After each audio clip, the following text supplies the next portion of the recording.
Imagine a time traveler. They journey to October 1582. They blink. 10 days vanish. Poof, gone. History books tell this strange tale. October 4th, 1582. The next day, October 15th. What happened? Let's explore this cosmic mystery. This wasn't magic, it was science. Or more accurately, a correction to our understanding of time. You see, our calendar is a tool. It tracks Earth's journey around the sun. But what happens when the tool is slightly off? Earth dances around the sun. One full twirl, that's a year. We mark this dance with a calendar. But here's the thing, Earth's dance isn't a perfect circle, it's more of an oval. This oval shape affects the length of a year. For centuries, we used the Julian calendar. It assumed a year was exactly 365.25 days long. Close, but not quite right. The actual length of a year is slightly shorter. This tiny difference over time created a big problem. Imagine a clock that loses a minute each day. No big deal, right? But over a year, that's over 6 hours lost. The Julian calendar had a similar problem. That extra quarter day, 0.25, wasn't quite accurate. It was off by a tiny amount. This tiny error accumulated, like the slow, steady drip of a leaky faucet. Over centuries, the calendar drifted out of sync with the seasons. The spring equinox, a key event for agriculture and religious celebrations, was happening on the wrong day. By the 16th century, the Julian calendar was off by about 10 days. The spring equinox, meant to fall around March 21st, was happening around March 11th. This wasn't just a calendar quirk, it was a problem for agriculture, religious observances, and even the accuracy of astronomical predictions. Something had to be done. Enter Pope Gregory XIII, the head of the Catholic Church. A man of science and faith, he saw the need for calendar reform. He assembled astronomers and mathematicians. Their mission: fix the calendar. Section 5. Pope Gregory XIII, the Time Lord of 1582. Pope Gregory XIII was a visionary leader. His influence extended far beyond the walls of the Vatican, reaching into the very fabric of time itself. He understood the importance of accurate timekeeping. In an era where the heavens were meticulously observed and the stars were charted with precision, Gregory saw the need for a calendar that reflected the true nature of the cosmos. Not just for religious reasons, but for the world. The calendar was not merely a tool for marking religious festivals. It was a crucial instrument for agriculture, navigation, and daily life. He knew a calendar out of sync with the heavens had far-reaching consequences. The drift of the Julian calendar had caused the dates of important events to shift, leading to confusion and inefficiency. Under his direction, a new calendar was born, the Gregorian calendar. This reform was not a simple task. It required the collaboration of the greatest minds of the time, including astronomers and mathematicians. This new system made a small but crucial adjustment. By eliminating 10 days from the calendar in October 1582, Gregory corrected the drift that had accumulated over centuries. It fine-tuned the length of the year. The Gregorian calendar introduced a more accurate calculation of the solar year, reducing the average year length by 0.0075 days. No more extra leap day every 4 years without exception. Instead, the new system added a leap day only in years divisible by 4, except for years divisible by 100, but not by 400. The Gregorian calendar introduced a more complex system to keep the calendar year aligned with the solar year. This reform ensured that the equinoxes and solstices occurred at roughly the same time each year, preserving the integrity of seasonal events and religious observances. Pope Gregory XIII's reform was a monumental achievement. It demonstrated the power of human ingenuity and the importance of scientific understanding in shaping our world. The Gregorian calendar remains in use today, a testament to his enduring legacy. As we mark the passage of time, we owe a debt of gratitude to the Time Lord of 1582, whose vision and leadership continue to guide us through the centuries. Section 6. The Gregorian calendar, a new order for time.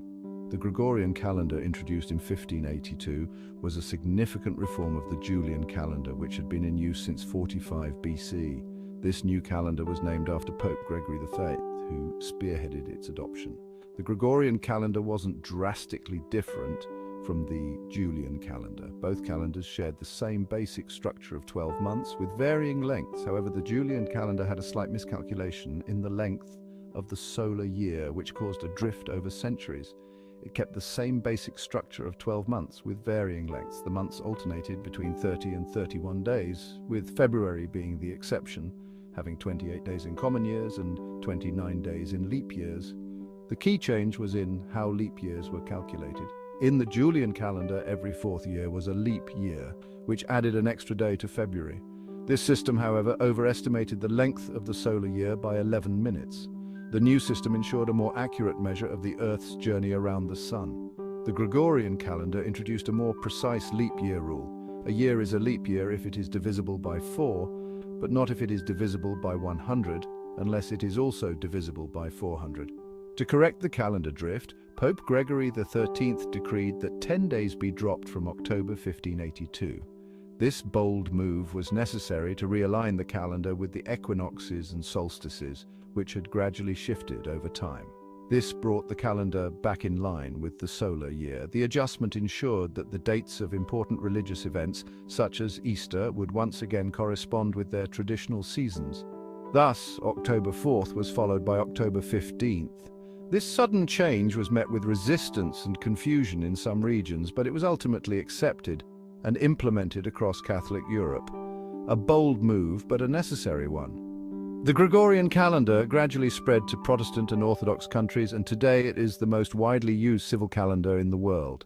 Its adoption marked a new era in timekeeping, reflecting humanity's ongoing quest for precision and order in measuring the passage of time. Section 7, October 1582. The 10 days vanish. Imagine the confusion. People went to bed on October 4th. They woke up and it was October 15th. What happened to the missing days? They simply vanished, erased from the calendar by papal decree. Of course, time itself didn't stop. Those 10 days did exist. But for the sake of calendar accuracy, they were removed. It was a small price to pay for a more accurate and consistent timekeeping system. Section 8, Public reactions, confusion, chaos, and conspiracy. The change wasn't without its hiccups. Some people were confused, others were outraged. They felt cheated out of 10 days of their lives. Conspiracy theories arose. Some believed the Pope was trying to manipulate time itself. Despite the initial resistance, the Gregorian calendar gradually gained acceptance. It proved to be a more accurate system.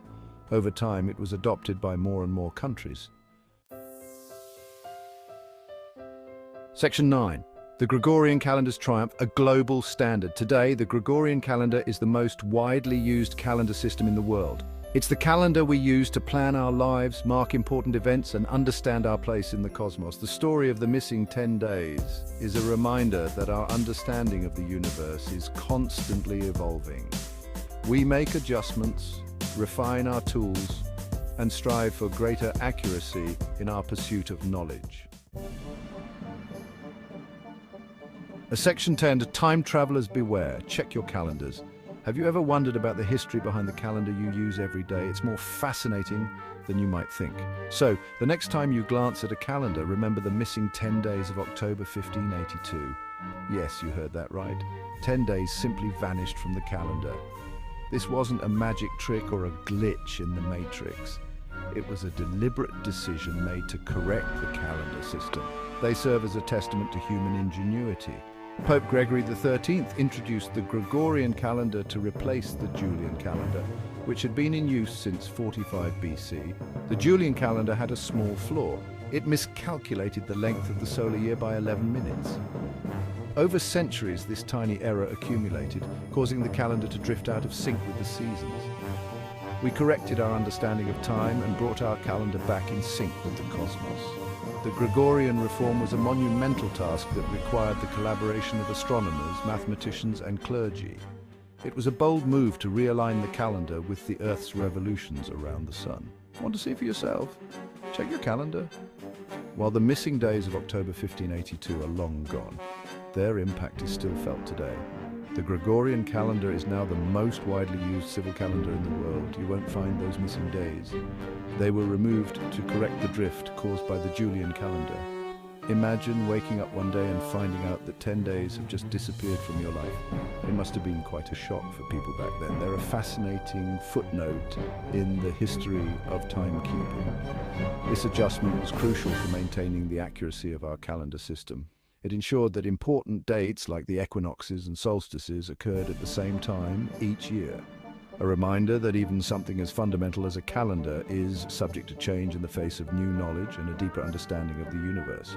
The Gregorian reform is a perfect example of how human curiosity and scientific inquiry can lead to significant advancements. So the next time you look at your calendar, take a moment to appreciate the history and science that went into its creation.